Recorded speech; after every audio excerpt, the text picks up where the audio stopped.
Does your email marketing suck? Do you wish it converted better and integrated better with your store?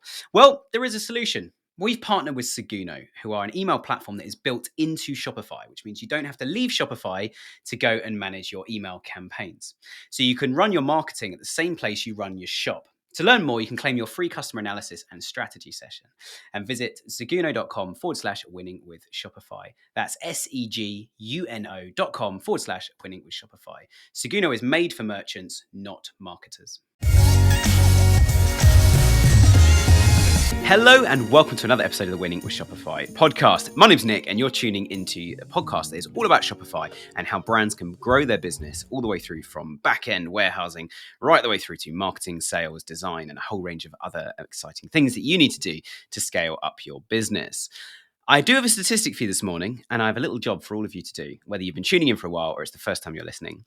4 out of 5 of you who are listening to this, watching this, or tuning in on whatever device and channel that you're watching this on are not subscribed. So my editors have said to me, could I do a little plug, which I'm doing right now, just to say to you guys, please hit that subscribe button. The more subscribers we have, the more people can find us, and the more people we can help through the content that we create through the show. Obviously, the show is completely free, so I'd love it if you guys could do that. Thank you very much. Today's show is a very exciting one. I was talking to Ben from Wirth Hats about an incredible story that starts with actually something really, really sad. That triggered the whole business that he was running. And it's been amazing how he's evolved that and actually started to look at things like social responsibility and having a mission as a Shopify store and as a business. All of our businesses need a mission. Consumers want to know who they're buying from and what difference that's going to make to the world, as opposed to just purchasing products. Just having products on your site, we all know, is not enough. You get that mission, you get it right, and it gives you a purpose to get up out of bed in the morning, and also something for you to take forward and to actually explain to other people, both customers and people that work for you as well. I hope you enjoyed today's show. And if you haven't already, check out the Winning with Shopify Growth Hub, completely free community. We're on a mission to build the biggest independent Shopify community in the world. So whoever you are, wherever you are watching this from, whatever sort of store that you run, I'd love you to be a part of that. Come and join the movement. It's been incredible so far, and there's lots and lots of members in there. I hope you enjoyed today's show. So Ben, welcome to the show. How are you? Thank you. Thanks for having me. Yeah, I'm doing great, Nick. Good. Well, it's great to have you on, Ben. I know we've been, for anyone listening, Ben and I have been playing diary tennis for the last 2 weeks, trying to find a time we're both free, not on planes, not on boats, not on trains, which is good. It sounds like the start of a song. But look, Ben, it's such a pleasure to have you with us. I really appreciate your time today. And I know we're going to get some amazing stuff from your journey for our audience. There's quite a few big topics we're going to talk about today. But before we jump into that, we ask all of our guests, give us a quick overview to your background, your business, and how it all fits together, how you came to be where you are today. Oh, my background, it really was an unexpected journey for myself. I was in business school in Copenhagen. So I was doing a master's of business in Copenhagen, and Wirth Hats came from that, but it was completely unexpected. If we rewinded 10 years ago, I would not think would be here where I am today. And that's part of life and the journeys that we go on, that, there's certain turns and twists that, things are presented to us, and, we decide to take hold of them or let them pass. And I took hold of this one. Nice. And I obviously had a good look around the website, and it's such an interesting brand, and certainly there's some great statements on some of your items and a whole kind of understory behind it all as well, which we'll get into. But for anyone who's said, like, all right, Ben, you said Wirth Hats. What is Wirth Hats? Like, what do you actually sell? What's on the Shopify store? Yeah, so Wirth Hats we're a headwear brand that comes from a story of my friend Jacob, who was in the early stage of creating a hat company when he sadly took his life. So it's a mission-driven company. We support counseling and therapy through the sale of all of our hats. And that's, to take Jacob's dream of creating a hat company and, how it unfortunately kind of, how his journey went, but kind of trying to create something that was sad and tragic into something that's hopeful and meaningful and positive. Wow. And I guess the word worth comes from our worth, and that we all have a worth. Is that the story behind it, or is there something else to it? So his last name was Wirth. It was Jacob Wirth. So it was Wirth. And so there's been several times and moments I've had where, I don't know, you smile in some ways of how perfect his last name was, because you and just that headwear and that symbolism for mental health. When Jacob and I, because we talk a lot about his hat company when we were at school together, and before he passed, and I joked, I'm like, man, your last name would be actually an awesome hat company name, Wirth, Wow. and like a play on words. And he didn't want to have his hat like a hat company named after him. He's like, no, I'm not having it named Yeah. after me. And then when he passed, and it was just too perfect, and to honor him for his journey and legacy. Yeah. Yeah. Well, I'm really sorry obviously to hear about what happened to him, and it's sad. You know, we've all had friends and difficult times in life, and people that have been through some really tough stuff. But I think the fact that you've taken that actually and harnessed it as a motivation, because I think as someone who runs a business as well and interviews people like yourself every week, it's not easy. There are tough times, and sometimes if you don't have, which is one of the big things we're going to talk about today, is social impact, mission. How do you build a brand with mission? And I think not having something so kind of heartfelt in the mission, you must have those days where you're at home with your head against the desk going like, why am I doing this? Like, we're making no money, everything's going wrong, I've just had this, well, I should have predicted this, I'm an idiot. And you have so many days actually where it's really, really tough. So I guess first question is like, how, I guess for advice for everybody listening at home, if people are running their own Shopify stores, workers, how do you build a brand around social responsibility whilst also, and I hate to bring in this word so early, but it is so important to a business, is Mm. profit. How do Yeah. you do something profitable with that social responsibility intact as well? Yeah. So, like you said too, I think one of the biggest things, I can look at it in two ways. There's for myself, and then for the bigger mission and cause. But as you said, there are tough days when you're running a business, starting a business. There are moments where you ask yourself all sorts of questions. Why am I doing this? Oh my gosh, this is stressful. Is this worth it? What is going, like, all sorts of different, questions and challenges you go through. And when you have something that's purposeful, and when you're trying to do something that's bigger than yourself, that is what you hold on to, and that is what gets you through, for myself, those challenging times, those moments where you're like, is this worth it? And I go back to, well, is this helping at least one person? And the answer is yes. This is, and has helped at least one person. It's like, okay, then I take a step forward. It's worth it. It's going, let's continue this mission, because that's what it really is about. It's about continuing the impact that it has in the mental health space. And when it comes to creating a business model and profit, it is challenging, especially for us. Like, even to Jacob's story and dream was around hats and headwear. There's times where I wish it was about t-shirts, that are like, people, people tend to buy more Yeah. t-shirts than they buy hats.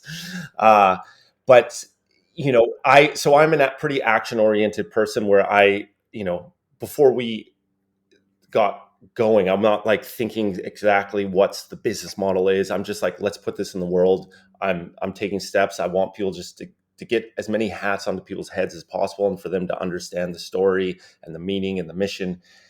And I found through our journey is the business model start to kind of unfold organically in some ways. So a big part of what we do, or a big part of what helps keep us afloat and drives us forward, is actually on the B2B side, is the corporate giving, the corporate sales. And so in 2020, we had, and I'll always remember this moment. We had, or I got this email that I thought was a joke at first, but it was from a representative from Best Buy, and they, saying that, hey, I've been following your journey and story, and we'd love to do a big order and put it for our national event conference and have Wirth Hats, where, like, for all of our leaders to have a Wirth hat. And so that was a moment in the journey that it was incredibly special, and also kind of start to unfold this kind of business model that we've also been following and using, of focusing on B2B as well. Yeah, yeah. And I think it's B2B can be such a powerful thing. You can also get a little bit hooked on it. As I've seen some brands in the past that have then ignored direct to consumer and just kind of go like, now we're selling through 5 big wholesales. Amazon's one of them. So I guess you've got to keep a balance, haven't you, of going, let's not sell 99% of our stock through B2B. So to our focus is always like B2C. That's what we want. We want that. It's always that importance of that individual getting the hat, understanding the message, understanding the story, and that moment that they have and the impact that it has on that individual. That is 100% what is most important to us. Yet we, we understand that the B2B side of things can really be complementary to that whole process. Hmm. Yeah. Yeah. Yeah, definitely. And I think I was spoken to a business a while ago as well that they decided never to do any B2B, but actually enhance more B2C by selling a big amount of stock to a big retailer.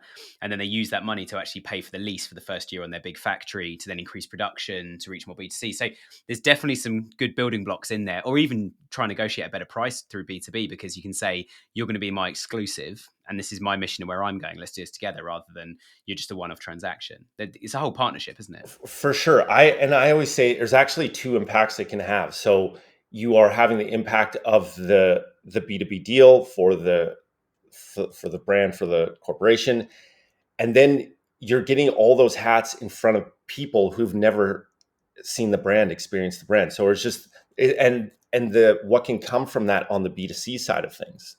So the amount of times that we've done a B2B deal and say we've done 500 hats for a company, and then those 500 individuals learn about the story for the first time, and then they go and tell people, and then they decide that, you know what, it'd be great to give this gift to my family or to a friend. And so it's almost can have a double impact in that way, and Yeah. it can be pretty powerful. Yeah. That's really cool, actually. Yeah, I hadn't even thought of that element that it does drive. I mean, I've seen it happen in the analytics before, but yeah, it's certainly that element of people telling others. And if you're wearing a hat, you're basically a walking advert as much as you're now an ambassador to the story. And I think then telling someone who then comes onto your site, so you're driving direct to consumer whilst also doing the B2B orders. I guess a big question in my mind, you're obviously very passionate about the story, and there's a really good story behind it. Certainly much better than this store I used to run, where I just went on Alibaba one night and went, what's the best product I can sell on on Google, and show everyone how it's done, and realize how hard it was. But yeah, the grass always looks greener, I guess is the way we're looking at each other right now. But how do you, from a kind of technical web Shopify perspective, how do you bring that brand story to life? Like, what's the actual part and technology you're using to tell the story and get someone to really engage and really grasp actually that this is more than just a purchase? So the biggest thing we have done to kind of tell the story and get the story out there, because as you said, it is quite a longer story. If people go on our site and read it, it's a full story. To do a brand video, our brand video in 2019 had a tremendous impact for us.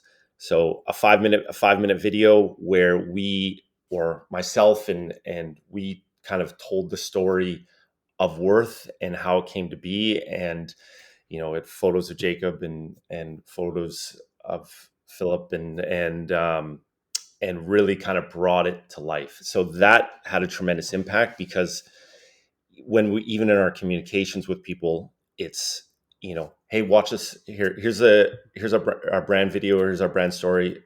Check out this video. Like, you can just send them that in one sentence. If they watch that, then they will, we will have a conversation for sure. Yeah, Yeah. absolutely. And we had a product on, I can't remember if it was December last year or the year before. It was one of the Decembers. I think it was last December, where we had Alia on. And that's where you can basically give like a discount code if somebody watches a video or engages with some content, learns about the brand. And one of the things that really struck me actually about their technology is as you say, like the conversion rate after somebody understands the brand. It's like, I think they had stats that were like 40% of people that had watched like a 3 minute plus story, or watched a 3 minute plus video of the brand story, went on to buy. And as someone who works in Google advertising, I'm like, I'd take a 40% conversion rate any day of the week. Like, we have the odd client we achieve it on, but the click costs are really high. So there's always something that caveats, like, it's a great conversion rate. But so using that kind of tech, I think, is quite useful. But I think certainly the brand video is amazing. And you must have been looking back, and I know video is obviously the most expensive type of content, must have been worth every single cent that you invested in that in the end. It was, and yeah, as we talked to, I'm like, we gotta get on another call and pick your brain of some of the some of the different things you've learned. Yeah, yes, it was 100%. And there's you find different ways to to create an impactful video. One of the things about having a purpose driven company is people want to be a part of it. People want to be involved. They put up their hand and say, I would love to create a brand video for you. I would love to be a part of this. And so when it is something that's bigger than yourself and has a mission behind it, that you'd be amazed of the amount of emails you receive and people wanting to be a part of things. And so that's always helped us, even when it comes to like the cost of a video. Yeah, Yeah. yeah. And we spend a lot of our time, certainly with our clients, looking at some of what I would call the micro conversions, whereas you're talking about a macro conversion. What do we actually stand for as a business? And I think we certainly get to a point where it's like there's only so many extra pixels we can add into the buy now button, or finding that exact match, that exact list of the 3 best bullet points and USPs to put on a web page to get someone to convert. But one of the things that is definitely lacking is that purpose and that mission, or sometimes, and I guess it's a really good question to ask you. It's a really tough question, but some brands come up with a really powerful mission. And one of the hardest things is like, and I don't think this is the case with your brand at all, but some brands I've seen, no one cares. They like come out with this big statement. Like, we have a client of ours that plant trees for every order that they get. And when asking customers, no one cares. I've read like 1,000 Trustpilot reviews and done a find and search in those for the word tree or plant or something. Absolutely zero. So I guess half of it is marketing, right? How do you tell people that they should care? And the second half is, how do you target the people that are going to care, that this is going to be an influential moment in their life, is shopping with you and buying the products and engaging in that brand story? Like, how do you do Yeah. that from a targeting point of view? Yeah, it's tough. And as you're sharing that, just reflecting, and there's a variety of things that go through my mind. I that even we can be doing better, and that we've learned. So, one thing too is you can have a story, but how are you communicating that story? I think we could have done a better job at that. When you're living in it, you think people are seeing that and they get it, You but make a lot of assumptions, you make don't a lot you? of you Everyone make a must lot. know. Yeah, everyone must know. Of course they know. But so I think, how are you communicating it, and how are you making it simple for people, and what are the most important aspects of the story? I think, people can pick up on like being authentic with that story and meaningful. For us, it's a story that really has so much to it, that it comes from a really authentic place. So I think just people can pick up on a bit of sometimes the bullshit in ways, if it's like really try and make it true for you, but it is challenging. And so, a couple things from a marketing standpoint that I've found that has been really impactful. We started to do, on certain days of the year, on certain maybe mental health days, World Mental Health Day, would do a 1-for-1 campaign. And so we had a partner, and partnerships have been such a huge way for us to grow and to expand. But we would have another brand partner for every hat sold on that day. We would pay for one full counseling session. So for the regular price of a hat, you would pay for a full counseling session. And so our brand partner would be the sponsor for that day. And so we'd highlight that brand sponsor, and for 24 hours, or sometimes we've done 48 hours, for every hat purchased today, you will pay for a full counseling session for the regular price. And that is something that's gotten a ton of traction for us, and people started sharing. And it's always been impactful. It can be tough to find that partner sometimes, but finding that meaningful partner has that's one example of a marketing initiative that's done really well for us. Um, and and two, Yeah, just like finding ways that you can be creative and and clever and just really listening to your audience. Like we have a checking on our homies kind of initiative that we started that that it was amazing how it took off in the first responder world. Like whole fire department started to pick up on it and take the stickers, and so you're just really listening to people of like what is resonating with people when we put something out there. What is that phrase or what is that thing that people seem to really gravitate towards, and it's simple for them to understand. Mm. Yeah. I love that. I think it's two really good examples actually of execution of an idea because again over the 17 odd years I've been sitting in this, not this exact chair, but this side of the fence talking to clients. Some clients will have a fantastic idea and they'll keep 2 years in, they'll keep talking about it. And it's like, we just need to do this, we just need that. And eventually you kind of say, how are we going to do that? How are we actually going to convert this message, this idea into and execute into something? So like now it happens. Now customers are engaging, or as you say, like stickers are getting added to, they're becoming bumper stickers on people's cars. That's a really, really good thing. I think we'll come back to tactics in a sec. I've got a question before that, but I'm going to come back to these. I want to talk a bit more about partnerships in a moment. But the question before that, I think, is lots of brands don't have a mission. They don't have that like you guys do, like a kind of North Star of so many people need help in this area. We're providing it, we're helping fund it, we're making people aware of it. Like we're helping on all the different, all three sides that we need to on this.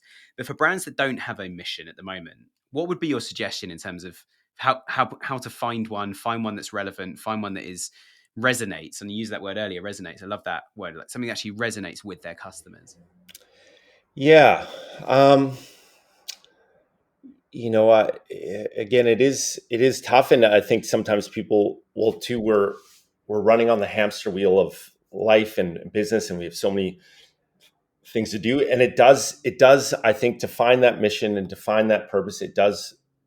You are forced to take a bit of a step back, and you're forced to kind of like take a breath and take a pause, and what are the things. Again, it depends on your team and your size and all that, but if you're the founder or founders, what are the things that resonate for you? What are the things that connect already with your business and um, to a possible cause, a possible mission, and just I think it takes some a days of just like taking a step back and pressing pause and really and doing some work and writing and figuring out and coming together as an individual, or if it's an individual or as a group, and be like, this is what feels good, and asking if you already have customers, like obviously getting their feedback and what's meaningful, and why, maybe they're seeing something that you don't see as well, and that you're not fully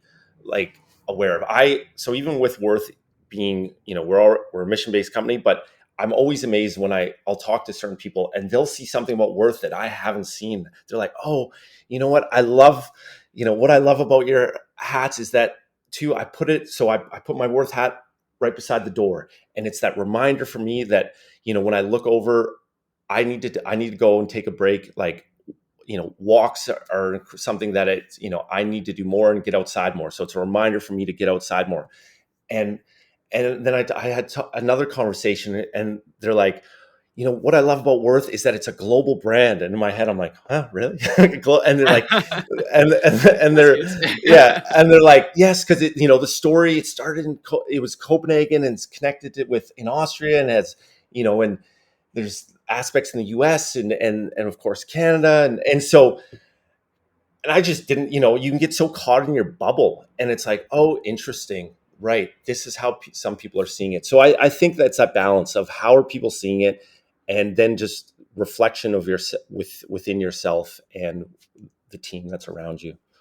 Yeah, I think, like you say, it's tough. That's a fantastic answer. I think there's no one that can't resonate with that. And I certainly would completely sympathise with the taking a bit of time out. I personally go and shovel coal into steam engines. I don't know if I've ever said this on the podcast, but I'm just about to hit fireman grades. You guys call them stokers over in the Americas. But yeah, I shovel coal in steam engines. There's no electricity, there's no computer in front of me. And what's mad is if I do it for at least 2 days, I don't have to wear my glasses anymore. I take them off when recording just because they reflect in the light. But my eyesight genuinely gets better, and my brain almost like starts healing itself from all the blue light that I'm susceptible to during a normal day. And that's where I get, and I always come back, and the team are like, right, what's the plan? Because they know I would have thought about something. There's some sort of different change we're going to make in our mission, or we look at the mission and go, that is the mission, but I think we've steered off course a bit. We need to get back to that. That's the thing that we're trying to achieve here. So I certainly think brands with a purpose, everybody gets up in the morning, and you must have this in your team and all the guys working with you. And certainly for yourself, you get up in the morning and you're like, I know what we're trying to achieve. And you can almost just replot the route to that goal, which is how many people have we told and helped, told about, made awareness of, and helped change their lives. And as you say, if it's just, I love that example of someone's hat going, it's a reminder, just take a bit of time, go for a walk, think about myself. Where am I at the moment? Where am I at? What's good? What's bad? What's stressing me? And having that moment to yourself. As someone who probably 10 years ago, I used to wait till I was at full burnout. And then I would go from like complete burnout to complete back on fire and slowly deteriorate again. Whereas I think I'm much more consistent now. But I think any brand should be able to resonate with that message. And I guess one of the things as well is finding something relevant, isn't it? Like mental health for you guys is relevant to clothing and the statement on the clothing.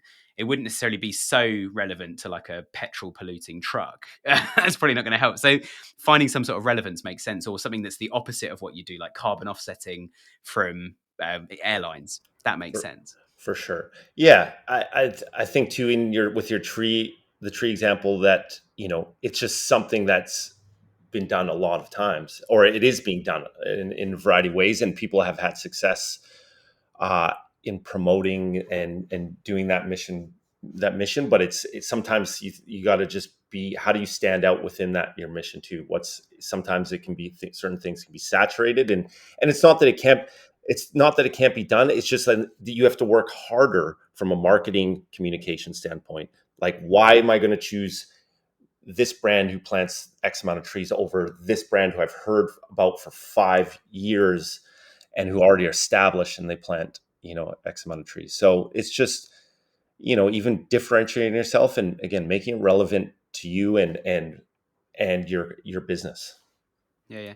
And just the tree example, I love what you say about like what's the difference between us planting trees and someone else planting trees. The example that came to mind, and we had them on the show, and that was also in a December, but probably 2, maybe 3 years ago now, is 10 Tree. And Oh, 10 yep. Tree are on a Yes. mission. Yeah, they're on a That's mission to exactly plant what billions of trees. Mhm.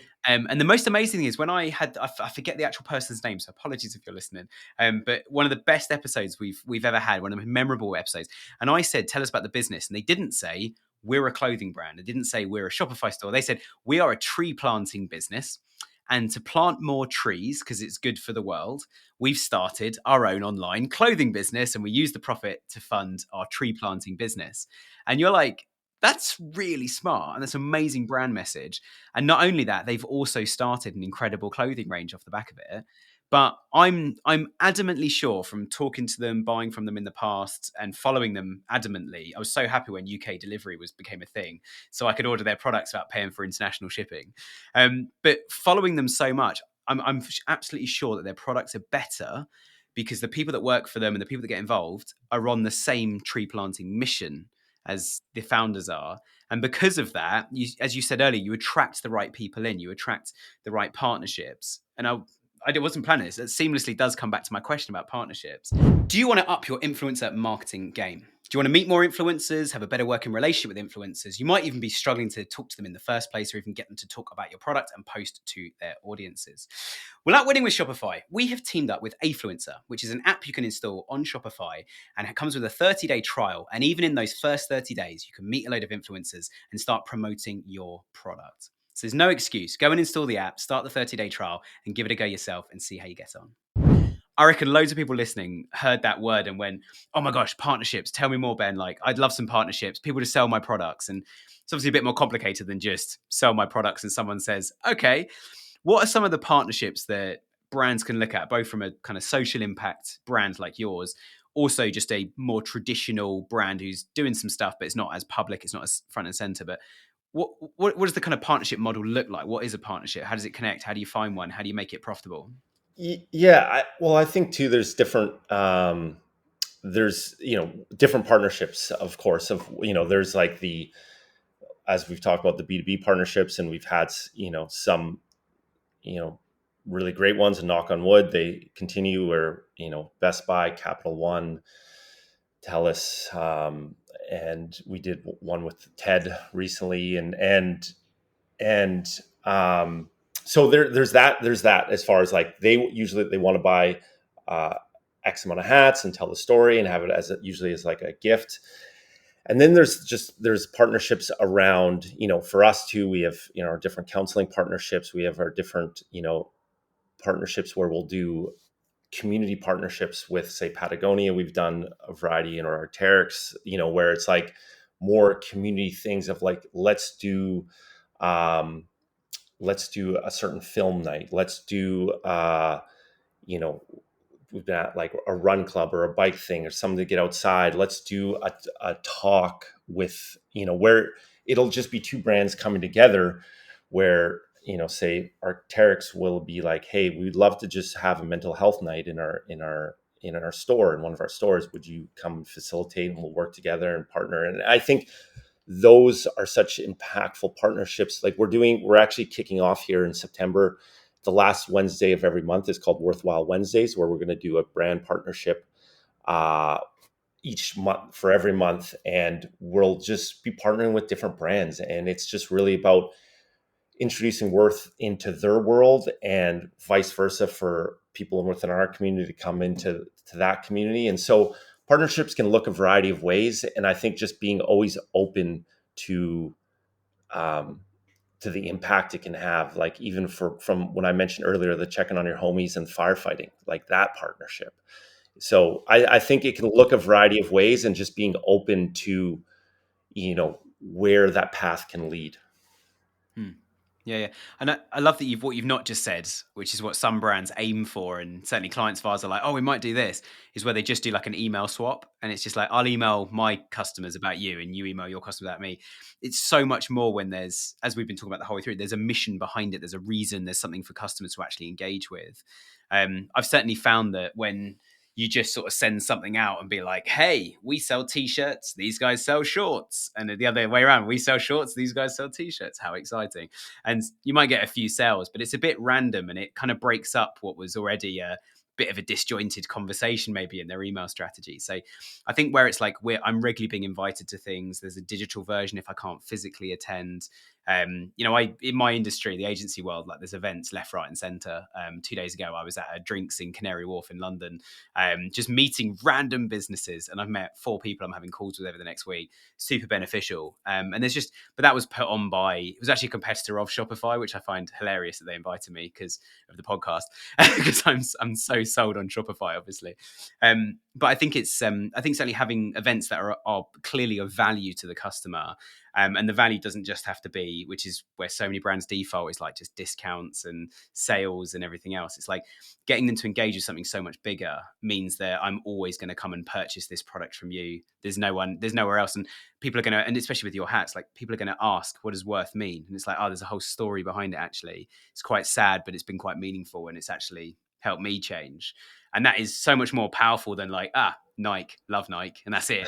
Like Yeah, that's a yeah, cool t-shirt and that's the end of it. It's so much more yeah, of a yeah. story behind it. And there's definitely a big emerging audience globally for things that mean things, rather than, there's like some people are looking for meaning where there isn't any. But I think Yes. it's important. There is a big global movement of that you guys are obviously a huge part of. Yeah. Yeah. Thank you. I think everyone wants to have meaning and more meaning, like have their life be more meaningful. And that can be as simple as supporting a brand that you resonate, align with. But going back to what you said, you can't just expect to, in an afternoon, create something that's all right. Let's do this mission statement, and it has to be real. It has to be authentic, and it can, that everyone can have it. Everyone can put something meaningful into the world, but you can't necessarily rush it, or it's not always on your timeline, exact timeline that you think it that you would like it to be. Yeah, yeah. And one of the biggest things, I think I actually said this last week on the show as well. Like I've been reading up so much on like human psychology recently and why people make decisions. And it does actually, frustratingly, as a human, I like to think we're a complete spectrum and a complete mix of things. It actually does come down to a binary choice. What's going to make me more happy? And we have to consciously fight that to make a decision that is not inherently selfish. Which means that actually when a brand does have a mission like yours, that emotional part of the mission that I'm joining, that I'm entering into by purchasing this product, by engaging with this brand, by signing up to their newsletter, that is an emotional connection you have to it, which is so much more powerful than just how am I going to look in that item of clothing? How's this product going to look in my house, on my driveway, or in my office? Like, or on my wrist. It's like actually these products are so much more than that, and it's and that, as you say, people are looking for purpose, they're looking for meaning, and I think brands so often, and my catchphrase, I keep saying I'm writing a book. It's not going to be out for years. I should probably not mention it as much as I do, but I am writing a book called "Marketing's Been Lost from Digital Marketing." We get so obsessed with statistics and numbers and A/B tests. And don't get me wrong, I spend my life doing all these, and they are very effective if done properly. But actually, we do need to take a step back and look at that mission of like, what is the marketing goal here? A lot of the biggest brands in the world set out to go, do you know what? Most of the fizzy drinks are really unhealthy. We're going to make a healthy fizzy drink. Or actually, all of the fast food places we go to really unhealthy. Or all the holiday companies in this area, they're all rubbish. Like the hotels aren't very nice. They're overpriced. The food's too expensive. We're going to open an alternative, and it's going to be healthy, fun, relaxing. And we're going to target a certain clientele that would love this area but don't currently come here. Like that's a mission. You've got a mission to go after there, and so I think the marketing bit is so important. But final thing, I guess, to finish on, final thing to ask you. We've spoken a lot about the big mission, the social impact, partnerships, all the kind of big fun stuff that I have to say most brands do ignore, or as we said earlier, and I think you said it, like keep it on the back burner and kind of don't put any real time or thought into it. With all that in mind, you must still spend a lot of your time doing SEO, PPC, email campaigns. Like, how much of that do you think changes for a brand that has big social responsibility, or is it all the same stuff but with a mission? Or do you think it's different? Um, yeah, it's interesting. You need to sometimes it's that balance of like you that stuff matters so much of like effective email campaigns and all of these things that are so necessary and sometimes we even that balance between events and what no we just need to our digital marketing needs to be stronger and we need to like Yeah. spend like where's your time being allocated. And so I think too for us as well, it goes back to that being really effective in our communication and really being simple and what is it that we want to share and what is it you're vying for people's attention. That's you're still in the stratosphere, the world that everyone is in as far as trying to get your product get someone's attention and put your product in front of them. And so you're and they're getting inundated by thousands of other things, so you're still playing that game of how do I get my product have that intention in front of someone else. And so how with that mission, how do you keep that, what's the communication that resonates, how do you keep it simple, and how do you really lead people from seeing your product to actually purchasing it, and what's that journey and story. And so we spend a fair bit of time and need to spend more time, to be honest, on the SEO and all of those things, and even really understanding our customer better. Like I think we can do a better job at because we pay for counseling and therapy. I don't think we pay enough attention to counselors and therapists buying our hats and wanting to support our hats in that way. We spend a lot of time of like helping, paying for counseling and counselors, supporting counselors through bringing people to them. But yeah, so just being aware of, these different parts of your business. And I think there's plenty of ways that we can still improve Yeah. and need to improve. Yeah, and I think it's very humble of you to say that, because I think certainly I certainly go to bed at night on a regular basis going, isn't this part of my business great at the moment? And then that's always the next thing to go wrong. It's always the one I get complacent about. That's the next big problem. And yeah, I think I've come to learn that. I think it was my wife's uncle said to me, and he doesn't listen to the podcast. He said he doesn't even know how, but he runs his own business, and he said to me years ago, just completely on the off chance while we were making breakfast morning, he said, like, every day, do not go into work, whatever you do, whoever you are, do not go into work thinking, I hope it's a good day today. You go in every day saying, some stuff's going to happen. I'm going to have some challenges, some bad things going to happen. If it doesn't, I'll be pleasantly surprised, but at least I'm ready. And I love that, because it's like, that's, you go in resilient in the morning now. And I think, as you say, like, yeah, I love the kind of humble approach you've got to, like, everything could actually be better, and we're aware of that. But because you're aware of it, you probably do more than the rest of us, especially with your brand ethos. You probably do more than the rest of us are taking a step back and going, where am I spending my time? Where's my energy? Where's my head at right now? What are my team doing? What are partners, counselors, other people you work, what are they doing? And are we missing a trick here? Are we, and I think you said about marketing, but I think it applies to everything. Like, are we overcomplicating this? Like, even though we work in marketing here, I always say to my team, like, okay, you've written a 200-page document. We're supposed to be marketing experts. It shouldn't take 200 pages to get this message across, unless the person at the receiving end is exactly that niche personality type that need the 200 pages and the 3 hours to go through it. But it's unlikely, so, like, let's just have a quick reality check on this. Like, is this right? Is it not? And certainly have that with brands where I say, oh, you guys should do this. And they're like, we do that. And I'm like, really? Worked with you for 2 years and I've never seen that on the site. Oh, it is there. You click here, you scroll down, you go to the next page, then you scroll down again, then you highlight, because it's white text and a white background. I'm being really silly now, but just it's hidden, but it is there. And it's like one of our clients that plants trees, we didn't even know. We had to ask them, how long have you been doing that for? And again, not one customer had mentioned it in their review. So I think yeah. Is it resonating? Yes or no? There's quite a easy barometer for some of these things to see if it's working. For sure. It's so quick. It reminds me too of the person who the Best Buy representative who bought all those hats and ran that was their national events coordinator. This was about, we kept in touch about 6 months after. She's like, Ben, I think you guys need to be a little more cocky. I'm like, what? Really? and for me too, feedback. Yeah. It's great feedback. It's and I've always remembered it. She's like, you guys do amazing work, and I don't think you really share that enough, or you don't really put it to the forefront enough. And in my mind, it's like, I don't like even that feeling of sometimes that, being cocky, or just like, we do this, or we're good and do these things. But it was great feedback from her, from someone who has bought hats, who is a customer, to like, you just need to put things in people's faces more, and tell them what you're doing. And it was impactful. Yeah.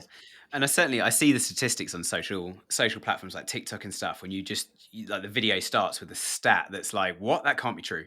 That's way too extreme. That it can't be 98% of people in the UK or US are struggling with this right now. That can't be true, which makes you watch. Like, it's infectious, but you've caught someone's attention with something that is actually quite drastic.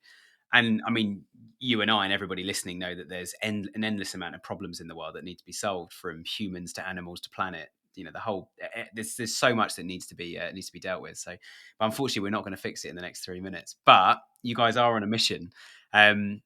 Ben, any final thoughts you want to share with our audience? Anything that has been a real striking, real kind of like significant striking point for you in the journey, or anything to someone who's starting out and is looking for a mission? Anything to give them a nice little kick to get more into this space? Yeah, my mind was going elsewhere when you're talking about different social ideas. I was like, there's this. We'll write them all down. Start. We'll do them after we finish. Yeah, I think too. For myself, I'm always wondering when I'm going to lose the passion. In some ways, like, that's in the back of my mind. When am I going to wake up and not have the passion to kind of carry this forward? And it's been 6 years now, and I'm still amazed. I'm like, I still have that passion is still strong and it's still growing. And so I think that goes back to, that purpose and mission driven, having that bigger purpose behind a brand, or big or small, but something that you resonate with, that keeps you moving forward on those hard days. And when you question yourself, you go back to, like, at least, okay, I know I'm helping this, And again, whatever that thing may be, but I'm making a difference in this space. Whether again that as you said, there's endless amounts of problems, but I'm making at least a small difference in this space, and that's what's going to help me get forward to tomorrow. Yeah, absolutely. No, I absolutely love that. And I mean, last thing to say really, Ben, is thank you so much for joining us. It's been a pleasure to have you on the show, and great to meet you and hear about the story as well. So thank you very much. Yeah, and thanks for having me, Nick. It means a lot, and yeah, I'm excited. I want to talk to you more just about some of your knowledge. Yeah, because I'm sure you have a lot of it. Yeah. Well, don't worry. Everyone listening who listens every week, you'll know that I'm about to invite Ben into the community as well. So I'll send you a link after we finish, Ben. But for everyone else listening, thank you so much for tuning in. I hope you found today really impactful. I hope it's sparked some ideas and some thoughts. And I always know a good episode when I see one because you pause it a lot and write lots of notes. So hopefully that's happened today. If you haven't already, check out our community. Hit the subscribe button if you haven't already. And Josh, our editor, has told me to share that over 80% of you are watching this and you are not subscribed to us on any platform whatsoever. So hit that subscribe button. Otherwise, you're going to miss episodes and amazing people like Ben who come on the show. So thanks for tuning in, everyone. We're back again next Friday. And hope you're all staying well. Do you ever find that in your warehouse you have dead stock? You can't sell it, no one wants to buy it, and you can't get a refund on it. Or alternatively, you're missing inventory in your warehouse that you need. You've got sales coming in and you're low on stock and you haven't ordered more stock in time. All these things hit profit. And I've been there. I've run my own Shopify store and had exactly that problem. But we've partnered it up with Inventory Planner, who have the most incredible app to help you manage that and forecast exactly what products, what SKUs, even down to what color of product you need to order in advance to make sure stock levels remain consistent throughout. They're also running a 7-day boot camp. And if you want to go and sign up to that, it's 7 emails over 7 days. And it takes the same amount of time as your morning coffee. And in 7 days, like me, you can become an inventory management pro. Both links are in the description. Enjoy.